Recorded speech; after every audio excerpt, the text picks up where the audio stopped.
Bem, antes da gente entrar propriamente dito no assunto sustentabilidade, tá? Eu trouxe aqui para vocês uma reflexão de um trecho do livro de Raquel Carson, o livro Primavera Silenciosa, de 1962, um livro que trouxe reflexões sobre a relação do homem com a natureza, um livro que, na verdade, inspirou e fez bastante sucesso nessa época. Então, o homem é parte da natureza e sua guerra contra a natureza é inevitavelmente uma guerra contra si mesmo. Temos pela frente um desafio como nunca a humanidade teve, de provar nossa maturidade e nosso domínio não da natureza, mas de nós mesmos. Bem, antes da gente entrar nas questões ambientais, tá? Vamos fazer um breve contextualização histórica do que precedeu os primeiros movimentos ambientalistas. Tá? Então, é preciso as pessoas entenderem que antes da Primeira Guerra Mundial, tá? O mundo todo, e principalmente a Europa, vivia uma época de amplo desenvolvimento. Tá? Desenvolvimento, progresso tecnológico, científico e até mesmo relacionado com as questões culturais. Então, foi um período onde muito se evoluiu economicamente. E talvez por isso, né, essas tensões e essas questões econômicas tenham aí ocasionado aí como sendo o principal motivo aí para ocorrer a Primeira Guerra Mundial. Então, a Primeira Guerra Mundial deu início aí em 1914 e terminou 4 anos depois, tá? Deixando aí cerca de 20 milhões de mortos. Tá? É, esse período de guerra, tá, foi um período bastante complicado, porque eram países vizinhos que praticamente entraram em conflito, então no pós-guerra, né, muitas questões deixaram de ser resolvidas. Né? Todos os países viram todo aquele progresso, aquele desenvolvimento econômico e pessoal sendo dizimado, né? Cidades arrasadas, pessoas mortas, atrocidades, todo tipo de violência foi cometida. Então, não se sabe muito bem o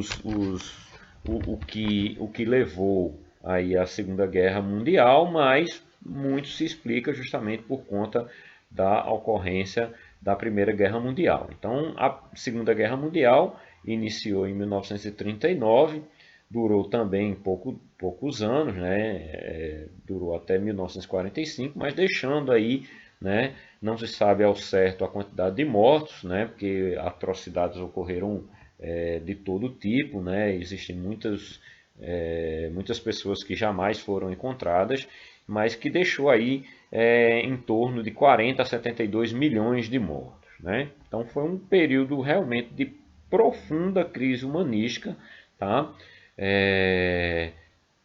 Pessoas deprimidas, indústrias falidas, né? Cidades destruídas, um patrimônio cultural totalmente destruído, tá? Então realmente foi uma condição realmente terrível ao fim da Segunda Guerra Mundial. Bem, o despertar da consciência ecológica, né, ganhou força exatamente logo ao fim da Segunda Guerra Mundial. Isso porque várias cidades e vários países da Europa estavam arrasados no pós-guerra e aí criou-se aí a ONU, tá? A Organização Nacional das Nações Unidas, justamente para discutir qual seria o novo modelo de ressurgimento desses países. Então, surgiu aí com uma tentativa de promover formas alternativas de desenvolvimento que integrassem a preservação da natureza e os recursos naturais. Então, percebam que surgiu um movimento, né, voltado aí para que criasse um novo ressurgimento uma nova plataforma de ressurgimento para que o mundo se desenvolvesse de uma forma mais humanística. Então, a ONU, em 1972, tá, promoveu o primeiro encontro, tá, relacionado com as questões relacionadas com o meio ambiente. Então, foi pela primeira vez uma conferência mundial foi tratada justamente para discutir, tá, o futuro das gerações e da população mundial, tá, e como era que eles iam conseguir conviver, né, com as relações com o meio ambiente, como era que se daria aí a relação de consumo. Bem, após o sucesso da reunião ocorrida em Estocolmo, na Suécia, em 1972, a ONU marcou em seu calendário, tá, que a cada 10 anos iria se ter uma reunião como essa, tá, em algum lugar do planeta, justamente para verificar o progresso conquistado, né, e verificar a necessidade de atualizações para as condições atuais. Então, mas cada uma deixou o seu legado. Tá? Na Suécia, tá, criou-se aí a condição de que o modelo a ser desenvolvido deveria suprir as necessidades das gerações presentes, tá? Garantindo as mesmas necessidades das gerações das próximas gerações. Então percebam que isso tem um grau de importância muito grande. Tá? 10 anos depois, já em Nairobi, no Quênia, tá? Nós tivemos aí a necessidade de um desenvolvimento sustentável. E aí apareceu a palavrinha desenvolvimento sustentável como uma coisa a ser perseguida sempre dentro de um modelo de desenvolvimento econômico. Então, 10 anos depois aconteceu a reunião no Rio de Janeiro, talvez a mais conhecida entre todas as reuniões que a ONU organizou. Então, nela, tá, verificou-se que teria que criar um novo modelo consumista. Tá? Dentro desse modelo consumista foi estruturado o Protocolo de Kyoto. Tá? Era uma proposta onde os países altamente industrializados dariam a oportunidade de distribuir suas riquezas com os países que mantinham a sua condição ambiental, criando aí, né, créditos de carbono que poderiam ser comercializados e aí manteria o mundo, digamos assim, com a balança equilibrada. Então, além disso, tá, em 1992, ou como ficou conhecida a Rio 92 ou Eco 92, tá, criou-se aí as primeiras discussões relacionadas com as mudanças climáticas. Então, tudo isso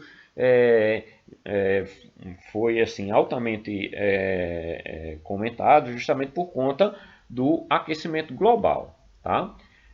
10 anos depois, ocorreu aí a reunião em Joanesburgo, tá? Que aí já foi uma reunião que também se caracterizou aí pelo combate, tá? À miséria e à fome. Tá? E aí já associando aí com as questões relacionadas com a globalização. Em 2012, tá? Ocorreu no Rio de Janeiro, tá? A reunião que ficou conhecida como o futuro que queremos. Tá? Todas essas reuniões que ocorreram, tá? Algumas delas, tá, tiveram algum sucesso, tá, mas de uma maneira geral, né, todas elas acabaram fracassando por conta das questões econômicas que acabam pesando muito sobre as questões ambientais. Tá? Mas que a questão da conscientização das questões ambientais é uma questão que realmente precisa estar sempre debatida, tá? Justamente porque precisamos criar um modelo de desenvolvimento, um modelo de eficiência produtiva, justamente para que a gente consuma apenas aquilo que a gente precisa consumir, para que a gente consiga aí suprir as nossas necessidades, né, com eficiência e garantir aí as mesmas condições para as próximas gerações, para que o recurso não fique escasso. É dentro dessa premissa que aí a gente consegue pensar o desenvolvimento sustentável. Na verdade, o desenvolvimento sustentável é um tripé, tá? Formado por três grandes temas. Tá? O primeiro deles é o meio ambiente. Tá? Então, o meio ambiente é o centro da questão da sustentabilidade. Tá? Nele, a gente pode estar comentando aí sobre a água, a energia, a matéria-prima disponível, os efeitos estufa e efeitos aí, provocados pelas emissões atmosféricas e pela própria poluição, né, pela própria geração do lixo, né, o desperdício, a reciclagem, né, todas as questões relacionadas com o meio ambiente. O outro tripé, né, a gente tem aí a sociedade. Tá? Na sociedade, a gente tem as questões culturais, a gente tem as questões das políticas públicas relacionadas aí com a manutenção da sociedade, a garantia do emprego, a questão da diversidade, tá? A segurança das pessoas e os direitos humanos. Tá? Então, se a gente tem um meio equilibrado entre meio ambiente e sociedade, a gente tem uma condição suportável, onde a gente consegue ter um compromisso vital com as atuais e futuras gerações. Tá? O outro tripé, a gente encontra aí a economia. Tá? Na economia, a gente tem as relações econômicas, como os objetivos financeiros de cada país, a performance econômica, a transparência contábil, o combate à corrupção, tá? Todas elas aí relacionadas com a economia. Então, se a gente tem a economia relacionada com o meio ambiente, a gente tem uma condição viável, tá? E a gente consegue, com isso, um compromisso econômico com a preservação ambiental. Agora, se a gente tem economia e sociedade juntos, a gente tem um ponto de vista equitativo, onde a gente consegue ter um compromisso econômico e um desenvolvimento social. Mas aí, e a sustentabilidade? A sustentabilidade é exatamente a congruência entre esses três fatores. Então, a gente necessita do compromisso econômico com a preservação ambiental, a gente precisa do compromisso vital com as atuais e futuras gerações, e a gente precisa do compromisso econômico e desenvolvimento social. Então, esse tripé, a sustentação desse tripé se dá aí, obtendo aí a sustentabilidade. Bem, para a gente introduzir o tema sustentabilidade na nossa atividade, tá? na atividade da construção civil, tá? Eu trouxe para vocês aqui uma definição sobre produção mais limpa. Tá?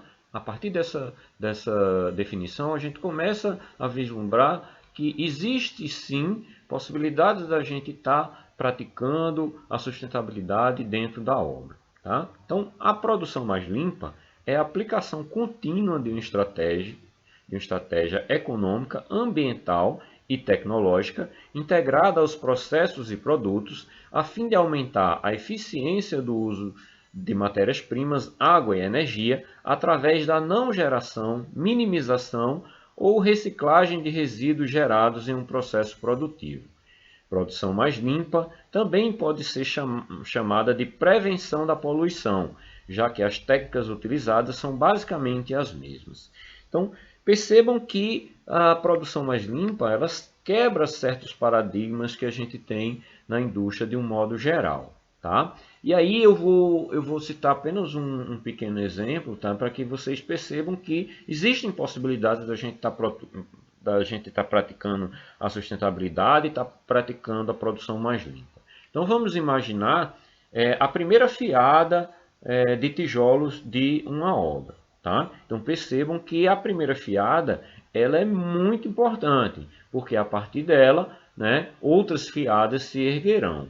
Tá? E essa primeira fiada você distribui os tijolos e ao final no espaço, né, muitas vezes você quebra meio bloco. Então você gera ali, né, um pedaço de tijolo quebrado. Tá? Muitas vezes, né, esse tijolo ele não consegue ser reintroduzido no sistema. Tá? Mas aí eu estou falando daquela condição onde você se prestou a fazer um planejamento. Você pegou os blocos e fez a distribuição da primeira fiada. Então perceba que é uma condição muito inteligente, tá? Porque você já vai saber quantos tijolos vão ser utilizados naquela primeira fiada e aí você vai trazer para a elevação daquela parede apenas a quantidade de blocos necessárias.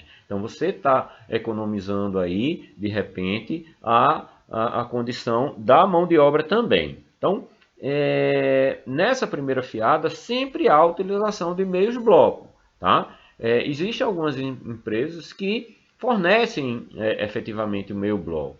Quando você quebra o bloco, muitas vezes você inutiliza a outra metade. E aí o que acontece? Tá? Você gera um resíduo, esse resíduo você vai ter que limpar e vai ter que retirar ele dali, acondicionar ele em algum local e desse local você vai ter que dar algum destino que seja permitido pela legislação em vigor. Então, quando vocês estiverem exercendo qualquer atividade na obra e verem ali um resíduo, percebam que ali existe uma possibilidade de melhoria, tá? E eu quero que literalmente vocês façam a seguinte reflexão: aquele resíduo eu poderia não gerá-lo, se eu gerá-lo, eu consigo minimizar,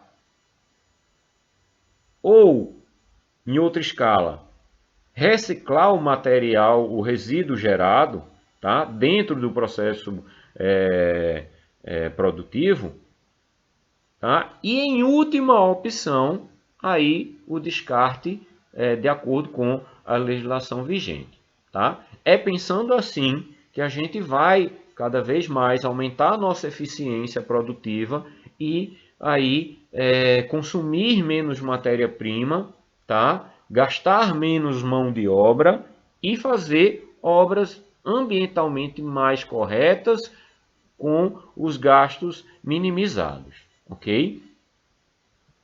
Para isso, tá? A gente pode fazer uso, tá? De uma ferramenta que se chama análise do ciclo de vida, tá? Análise do ciclo de vida, ou ACV, tá? É um método estruturado, abrangente e internacionalmente padronizado, que quantifica todas as emissões e recursos consumidos em todas as fases do ciclo de vida de um produto, processo ou serviço, analisa seus impactos sobre o meio ambiente e a saúde e considera questões relacionadas ao esgotamento de recursos associados a qualquer bem ou serviço. Então percebam que eu dei o exemplo de um tijolo quebrado, tá? Então vamos imaginar o ciclo, análise do ciclo de vida do tijolo, tá? O tijolo ele veio de uma jazida, tá? Onde você retirou o barro, tá? Só que para você retirar esse barro, né? Vamos colocar que a gente precisou de um caminhão, tá? De um caminhão para ir pegar esse material, né? Então a gente vai precisar de mão de obra para pegar esse material, a gente vai precisar de ferramentas para escavar, retirar esse material contido na terra e carregar o caminhão e trazer esse caminhão de volta com a matéria-prima para o local de fabricação dos blocos. Então perceba que só nessa fase você fez necessário de um equipamento, né, que tinha pneu, que tinha peças, que tinha uma série de equipamentos, né, que vão ser gastos. né? E quanto mais você pega, mais você consome da natureza, né? Mais você retira da natureza, mais você gasta o seu veículo. De tal forma que o ciclo do caminhão também é um ciclo que deve ser considerado. Tá? Passada essa fase, o que é que a gente tem? Tá? A gente, nessa fase ainda do caminhão, o que é que você gastou? Você gastou pneu, você gastou combustível, né? Então, perceba que uma série de produtos foram consumidos, né, nessa etapa. Né? E aí vamos imaginar outras etapas. Né? Você vai pegar essa matéria-prima e você vai moldar.